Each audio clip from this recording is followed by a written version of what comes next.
घर बिल्कुल शांत था, बहुत ज्यादा शांत। मैं आज रात घर पर अकेली थी। मेरे पति राहुल बिजनेस ट्रिप पर गए हुए थे। ये पहली बार था जब मैं अपने नए घर में अकेली थी।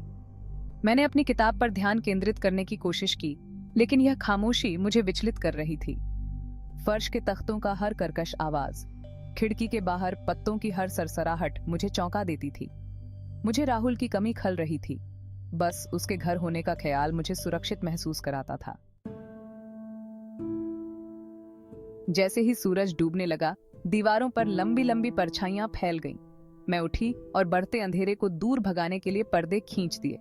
रात के समय घर कुछ अलग सा लगता था, किसी तरह बड़ा और डरावना। मैंने सारी लाइट्स जला दी, इस उम्मीद से कि मेरे ऊपर छा रहा यह भयानक एहसास दूर हो जाएगा। लेकिन ऐसा लग रहा था कि रोशनी घर के खालीपन को और उजागर कर रही है। हर कमरा एक विशाल, गूंजती हुई गुफा की तरह लग रहा था। काश मैंने किसी दोस्त को बुलाया होता। मैं किचन में खुद के लिए चाय बना रही थी कि तभी मैंने वह आवाज सुनी। यह एक शांत और ठंडी रात थी और घर के बाकी लोग सो रहे थे। मैं अपने विचारों में खोई हुई थी जब अचानक एक हल्की सी आहट ने मेरा ध्यान खींचा। ऊपर से एक हल्की सी आहट। यह आवाज इतनी धीमी थी कि पहले तो मुझे लगा कि शायद मेरा वहम है, लेकिन फिर वह आवाज दोबारा सुनाई दी, इस बार थोड़ी ज्यादा स्पष्ट। मैं जम गई, गौर से सुनने लगी। सन्नाटा। मैंने अपनी सांसें रोक लीं और ध्यान से सुनने की कोशिश की। क्या यह सच में कोई आहट थी या सिर्फ मेरी कल्पना? क्या मैंने वह आवाज सिर्फ सुनी थी? फिर एक और आहट, इस बार ज्यादा साफ, जैसे कोई धीरे धीरे चल रहा हो। यह आवाज अब और भी स्पष्ट हो गई थी और मेरे दिल की धड़कन तेज हो गई। उसके बाद कदमों की आवाज। यह आवाज अब और भी करीब आ रही थी, जैसे कोई सीढ़ियों से नीचे उतर रहा हो। मेरे मन में डर की लहर दौड़ गई। मेरा दिल जोर से धड़कने लगा। मैंने अपने चारों ओर देखा, लेकिन कुछ भी असामान्य नहीं दिखा। फिर भी वह आवाजें लगातार आ रही थीं। राहुल ने मुझे पुराने घर के बारे में चेतावनी दी थी। कहा था कि इसमें से अजीब अजीब आवाजें आती हैं। मैंने सोचा था कि वह मजाक कर रहा है, लेकिन अब मुझे उसकी बातों पर यकीन होने लगा। कहा था कि उसमें से आवाजें आएंगी और मैंने इसे हल्के में लिया था। लेकिन अब इस सन्नाटे में वह आवाजें मुझे सच लगने लगीं। लेकिन यह कुछ अलग था। यह आवाजें सिर्फ अजीब नहीं थीं, बल्कि डरावनी भी थीं। ऐसा लग रहा था जैसे कोई या कुछ मेरे बहुत करीब आ रहा है। ऐसा लग रहा था जैसे कोई या कुछ ऊपर घूम रहा है। मैंने हिम्मत जुटाई और धीरे धीरे सीढ़ियों की ओर बढ़ी। हर कदम के साथ मेरा डर और बढ़ता गया। क्या यह सिर्फ मेरी कल्पना थी या सच में कुछ था? मैंने अपने आप से पूछा, लेकिन जवाब पाने के लिए मुझे ऊपर जाना ही था।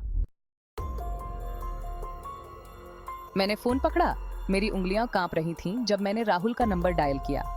दूसरी तरफ से आवाज आई और मैंने उसकी जानी पहचानी आवाज सुनी, जो दूरी के कारण थोड़ी अस्पष्ट थी। राहुल, मैं हूँ। मुझे लगता है कि घर में कोई है, मैंने घबराकर फुसफुसाते हुए कहा। उसने मुझे आश्वस्त करने की कोशिश की, कहा कि यह शायद हवा या अटारी में कोई जानवर होगा, लेकिन मैं उसकी आवाज में चिंता साफ सुन सकती थी। उसने पड़ोसियों को फोन करने और मेरा हाल चाल लेने का वादा किया। मैंने फोन रख दिया और खुद को गले लगा लिया। अचानक मुझे लगी ठंड से खुद को बचाने की कोशिश कर रही थी। एक अजीब सी ठंडी हवा भी चल रही थी, जैसे कहीं खिड़की खुली हो, लेकिन सारी खिड़कियां बंद थीं। मैंने खुद उन्हें चेक किया था। मैं एक कमरे से दूसरे कमरे में गई। हर कदम के साथ मेरा डर बढ़ता गया। घर दमनकारी लग रहा था, एक अनदेखी ऊर्जा से भरा हुआ। मैं सन्नाटे में अपनी ही सांसों की गूंज सुन सकती थी, जो तेज और असामान्य थी। मैं ऊपर जाने ही वाली थी कि मैंने उसे देखा। मेरी आंख के कोने से हरकत होती हुई दिखाई दी। यह एक क्षणिक झलक थी, इतनी तेज कि मैं यकीन नहीं कर पा रही थी कि मैंने सच में कुछ देखा है। मैं घूमी, मेरा कलेजा मुंह को आ गया, लेकिन कुछ दिखाई नहीं दिया। अंधेरे में दिल की धड़कनें तेज हो गईं, जैसे कि कोई अदृश्य शक्ति मुझे घूर रही हो। मंद रोशनी में परछाइयां मुझे धोखा दे रही थीं, खींच रही थीं और टेढ़ी मेढ़ी हो रही थीं। वे दीवारों पर नाच रही थीं, जैसे कि किसी अदृश्य हाथ ने उन्हें आकार दिया हो। मैंने खुद से कहा कि यह सिर्फ मेरा वहम है, लेकिन मैं इस एहसास को झटक नहीं पा रही थी कि कोई मुझे देख रहा है। ये एक अजीब सी बेचैनी थी, जैसे कि किसी की आंखें मेरी हर हरकत पर टिकी हों, कि कोई मुझे देख रहा है। यह एहसास इतना गहरा था कि मैं अपने चारों ओर की हर चीज को संदेह की नजर से देखने लगी। हर बार जब मैं पीठ फेरती तो मुझे उम्मीद होती कि परछाइयों में छिपा हुआ कुछ भयानक दिखाई देगा, लेकिन हर बार मुझे केवल खालीपन और अंधेरा ही मिलता। ये एक अंतहीन खेल था, जैसे कि कोई छिपा हुआ दुश्मन मुझे तंग कर रहा हो। मेरी आंखें लगातार इधर उधर घूम रही थीं, हर छोटी सी हरकत पर ध्यान दे रही थीं। मुझे ऐसा लग रहा था कि जैसे कोई मेरे बहुत करीब है, लेकिन मैं उसे देख नहीं पा रही थी। परछाइयाँ खींच रही थीं और बदल रही थीं, जैसे कि वे अपनी ही दुनिया में जी रही हों। वे कभी कभी इंसानी आकार ले लेती और फिर अचानक गायब हो जाती। एक ठंडी सिहरन मेरी रीढ़ की हड्डी से नीचे उतर गई। यह डरावना था, लेकिन मैं अपनी जगह से हिल नहीं पा रही थी। ऐसा लग रहा था कि जैसे कोई अदृश्य शक्ति मुझे जकड़े हुए है। मैंने हिम्मत जुटाई और धीरे धीरे आगे बढ़ी। हर कदम के साथ मुझे ऐसा लग रहा था कि जैसे कोई मेरे पीछे पीछे चल रहा हो, लेकिन जब भी मैं मुड़कर देखती वहाँ कुछ नहीं होता। मैंने दीवार को छूने की कोशिश की, ये सुनिश्चित करने के लिए कि मैं अभी भी वास्तविकता में हूँ। दीवार ठंडी और कठोर थी, लेकिन यह मुझे कोई सांत्वना नहीं दे रही थी। परछाइयाँ अंधेरे में मिल रही थीं, जैसे कि वे एक हो रही हों। ये एक भयानक दृश्य था, लेकिन मैं अपनी नज़रें नहीं हटा पा रही थी। मुझे ऐसा लग रहा था कि जैसे मैं किसी भयानक सपने में फंस गई हूँ। और फिर एक अंतिम झलक में मैंने एक परछाई को देखा जो धीरे धीरे गायब हो रही थी। यह एक रहस्यमयी और डरावनी रात थी, और मैं जानती थी कि यह अनुभव मुझे कभी नहीं भूलने देगा। और फिर लाइट चली गई। घर अंधेरे में डूब गया, बिल्कुल घुप अंधेरा। मैं चीखी, एक तेज भयानक आवाज जो खाली कमरों में गूंज उठी। मेरा हाथ मेरे मुंह पर चला गया और चीख दब गई। मैं अपने फोन के लिए टटोली, मेरी उंगलियां उसकी चिकनी सतह पर बंद हो गईं। स्क्रीन पर रोशनी आई, जिससे अंधेरे में एक हल्की सी चमक फैल गई। मैं बिल्कुल अकेली थी, बाहरी दुनिया से कटी हुई। अचानक नीचे से एक तेज आवाज आई। मेरी सांसें थम गईं, मेरा खून जम गया। अब घर में कोई जरूर था। मैं सीढ़ियों की तरफ बढ़ी, मेरा फोन जीवन रेखा की तरह मेरे हाथ में था। तभी मैंने उसे देखा। खिड़की पर एक चेहरा, एक पीला, विकृत, दहशत का नकाब मुझे घूर रहा था। मैं फिर चीखी, डर के मारे मेरा फोन गिर गया। चेहरा गायब हो गया।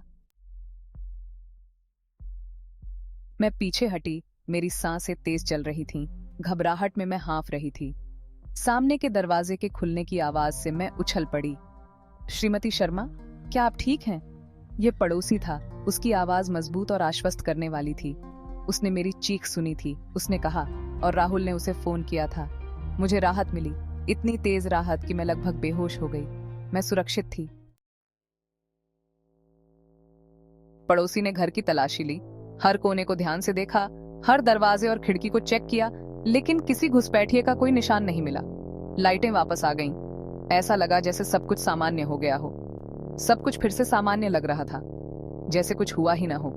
लेकिन मेरे दिल की धड़कन अभी भी तेज थी। मैंने यह सब सोचा था। क्या यह सब मेरी कल्पना थी? क्या मैंने कुछ गलत देखा था? खिड़की पर दिखाई देने वाला चेहरा कोई पेड़ की डाली रही होगी।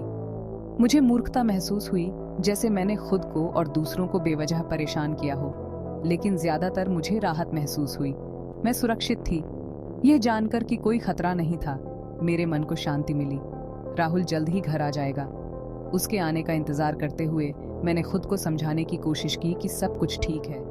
लेकिन जब पड़ोसी मुझे आश्वस्त कर रहा था, उसकी बातों में सच्चाई थी, फिर भी तब भी मेरे मन का एक हिस्सा इस एहसास को झटक नहीं पा रहा था कि कुछ ठीक नहीं है, जैसे कोई अदृश्य ताकत मुझे देख रही हो। घर फिर से शांत था, बहुत ज्यादा शांत। इस शांति में भी एक अजीब सी बेचैनी थी। हर छोटी सी आवाज मुझे चौकन्ना कर रही थी। घड़ी की टिक टिक भी अब बहुत तेज सुनाई दे रही थी। हर सेकंड जैसे 1 घंटे के बराबर लग रहा था।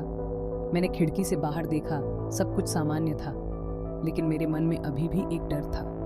मैंने दरवाजे को अच्छी तरह से बंद कर दिया, हर ताले को चेक किया, ये सुनिश्चित किया कि कोई भी अंदर ना आ सके। मैं सोफे पर बैठ गई, खुद को शांत करने की कोशिश की, लेकिन मन में अभी भी एक अजीब सी बेचैनी थी। अचानक एक आवाज़ सुनाई दी। मैं चौंक गई, लेकिन फिर समझ आया कि यह सिर्फ हवा की आवाज़ थी। मैंने गहरी सांस ली और खुद को शांत किया। सब कुछ ठीक था, ये सिर्फ एक फॉल्स अलार्म था। मैंने मुस्कुराते हुए खुद से कहा, सब कुछ ठीक है। और फिर से सामान्य होने की कोशिश की।